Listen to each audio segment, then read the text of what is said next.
Good morning সবাইকে। সবাই কেমন আছেন? আর বাজে হচ্ছে সকাল 11টা।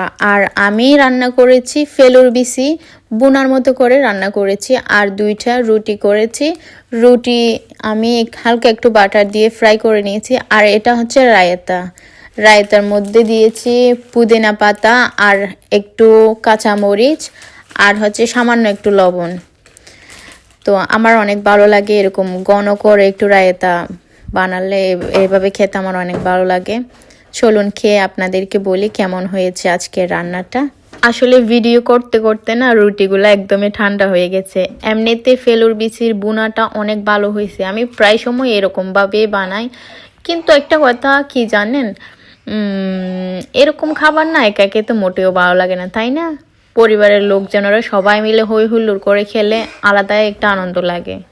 তো এখন তো আমার মেয়ে আর আমি আছি ঘরে, আর কেউ নেই, আপনাদের দাদা কাজে চলে গেছে, আমি আর আমার মেয়েই খাচ্ছি। আর এটা হচ্ছে আমাদের ব্রেকফাস্ট। কারণ আমি সকালে উঠেছিলাম 8টার দিকে বানাতে বানাতে এগুলো রান্না করতে করতে আমার 11টা বেজে গেছে। কারণ ফেলুর বিচিগুলা সিদ্ধ করছিলাম, তারপর এগুলাকে বুনা করছি, তারপর আবার রুটি বেলা বানানো, এগুলো করতে করতে অনেক টাইম হয়ে গেছে। তো আবার রায়তা বানাইছি।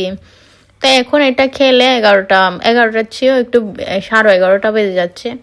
তারপর এটা এখন খেলে দুপুরে আবার খাবার খেতে পারবো না।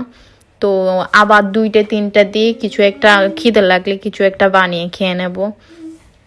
আর এই খাবারগুলো না আমার মা আমাদেরকে বিয়ের আগে আর কি দেশে থাকতে তখন যখন রান্না করে দিত না এভাবে, তখন অনেক ভালো লাগতো। ভাই বোন সবাই মিলে একসাথে খেতাম মজা করে, অনেক মজা লাগতো তখন। কিন্তু এখন এরকম মজা লাগে না। একা একা কোনো জিনিসই আমার খেতে ভালো লাগে না। আমার মনে হয় সবাই মিলে পরিবারের অনেকগুলা লোকজন একসাথে খেলে না, একটু একটু খেলেও না মানে পেট ভরে যায়, অনেক ভালো লাগে।